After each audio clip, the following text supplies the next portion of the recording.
السلام علیکم ورحمۃ اللہ وبرکاتہ۔ بسم اللہ الرحمن الرحیم۔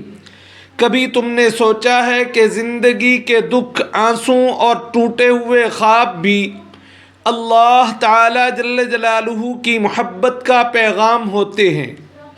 کبھی محسوس کیا ہے کہ جب ساری دنیا تم سے منہ موڑ لیتی ہے تب اللہ تعالی جل جلالہ تمہارے دل کے قریب آ کر تمہیں سہارا دیتے ہیں؟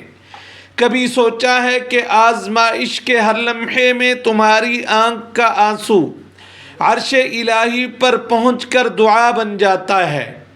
یہی وہ لمحے ہوتے ہیں جو انسان کو گرا کر اصل میں اٹھا دیتے ہیں اور جو روح کو جل کر چمکتا ہوا ہیرا بنا دیتے ہیں۔ آپ یہ ویڈیو دیکھ رہے ہیں اپنے چینل HNY 786 سے، جہاں سے آپ کے خوابوں کو اچھی طرح بیان کیا جاتا ہے تعبیر کے ساتھ۔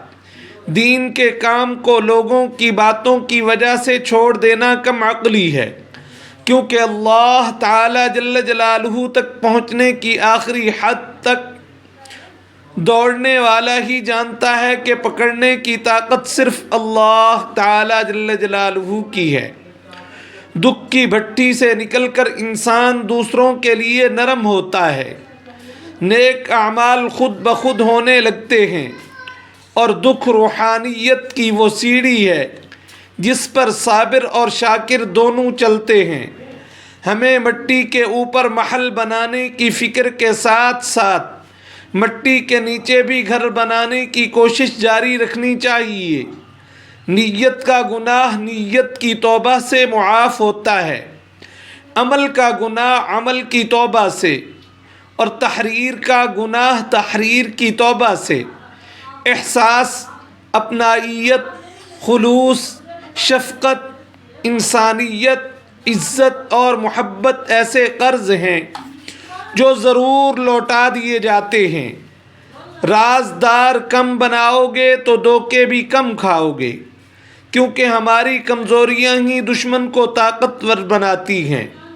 اے رب کریم جل جلالہ، اگر ہم کسی کو دکھ دیں تو ہمیں معذرت کرنے کی طاقت بھی عطا فرما دیجیے، اور اگر کوئی ہمیں دکھ دے تو ہمیں معاف کرنے کی طاقت بھی عطا فرما دیجیے۔ جو رشتہ خون سے نہ ہو مگر عزت اور محبت دے، وہی رشتہ سب سے قیمتی ہوا کرتا ہے۔ معافی اتنی خوبصورت ہونی چاہیے جتنی بدصورتی سے دل توڑا گیا ہو۔ اے اللہ تعالی جل جلالہ، ہمارے لیے ایسا دروازہ کھول دیجیے جس کی وسعتیں ہمیں حیران کر دیں، اور جو نعمتیں آپ نے ہمیں عطا فرمائی ہیں ان میں برکت عطا فرما دیجیے۔ ہماری مشکلات اور پریشانیاں دور فرما دیجیے۔ سیدھا راستہ وہ ہے جو آپ نے ہمیں دکھایا ہے۔ اللہ تعالی جل جلالہ ہر اس جگہ موجود ہیں جہاں انہیں پکارا جاتا ہے۔ وہ ہر اس آواز کو سنتے ہیں جو مخلص دل سے نکلتی ہے۔ چھوٹا ذہن بڑے اخلاق پیدا نہیں کرتا۔ کہیں انسان خدا بن بیٹھا ہے اور کہیں خدا کو انسان کا رتبہ دینے کی کوشش کر لی گئی ہے۔ اچھی بات سنو تو لکھ لو، یاد کرو اور بیان کرو۔ جاہل کے لیے بہترین عمل خاموشی ہے۔ سب سے قیمتی وراثت نیک چال چلن اور بلند کردار ہے۔ انسان میں اگر طاقت ہے تو وہ کمزور کو تکلیف دینے کے لیے نہیں بلکہ اس کا سہارا بننے کے لیے استعمال ہونی چاہیے۔ قبرستان جا کر خاموشیوں کو سنو، یہ تمہیں زندگی کا سبق دیں گی۔ خواہشوں والا نفس روح کا نور چھین لیتا ہے اور اللہ تعالی جل جلالہ کے احکامات سے بہرا اور اندھا بنا دیتا ہے۔ اپنے نفس سے لڑنا دنیا کا سب سے مشکل کام ہے، کیونکہ وسوسے باہر سے نہیں بلکہ اندر سے ہی آتی ہیں۔ پرہیزگار شخص کے دل میں اللہ تعالی جل جلالہ کا خوف اور آنکھ میں حیا ہوتی ہے۔ نیکی کی آرزو ناکام بھی ہو تو وہ نیکی ہی رہتی ہے۔ ندامت سے جھکا ہوا سر بے حیائی سے اٹھے ہوئے سر سے بہت ہی بہتر ہے۔ ہم مثالیں ڈھونڈتے ہیں مگر ہم خود مثال نہیں بنتے۔ ہر گناہ حیا کو ختم کرتا ہے اور بے حیائی کو جنم دیتا ہے۔ شیطان اللہ تعالی جل جلالہ کے غضب سے ڈرتا ہے، جبکہ مومن بندہ اللہ تعالی جل جلالہ کی محبت میں رب تعالی جل جلالہ سے ڈرتا ہے۔ دین اور دنیا دونوں اللہ تعالی جل جلالہ کی ہی ہیں اور ہم بھی انہی کے بندے ہیں۔ اللہ تعالی جل جلالہ کی غیرت کو دین کی بے قدری کیسے گوارا ہو سکتی ہے؟ ایمان یہ قبول نہیں کرتا کہ اللہ تعالی جل جلالہ کا دین اللہ تعالی جل جلالہ کی دنیا میں بلند نہ ہو۔ کیا تمہیں مرنا یاد نہیں؟ دنیا چند روزہ ہے اور آخرت کی کھیتی ہے۔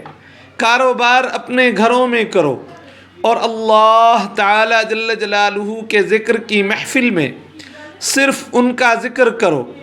اللہ تعالی جل جلالہ نے قرآن تمام انسانیت کے لیے نازل فرمایا۔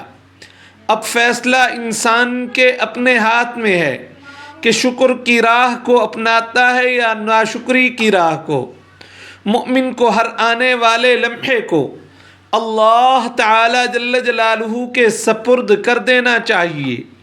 اگر مصیبت کو اللہ تعالی جل جلالہ کی رضا سمجھ کر قبول کیا تو دل مطمئن رہے گا، ورنہ ہر لمحے ٹوٹتا رہے گا۔ جو اللہ تعالی جل جلالہ کے حضور جھک نہیں سکتا وہ کسی کی بھلائی کا سبب نہیں بن سکتا۔ تین باتوں کا ہمیشہ خیال رکھو۔ ہمیشہ اللہ تعالی جل جلالہ کی طرف ہی متوجہ رہو۔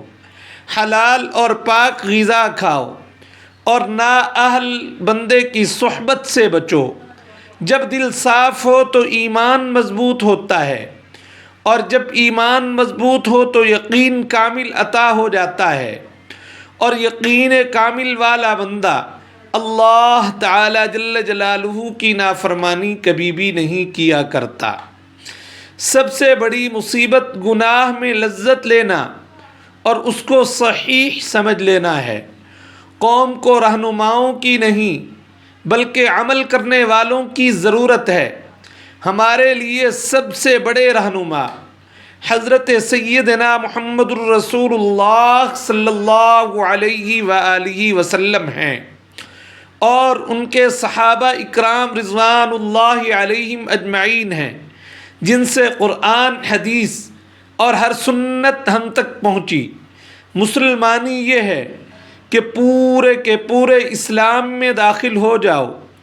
اعمال کا موقع ملنا ہی ثواب ہے۔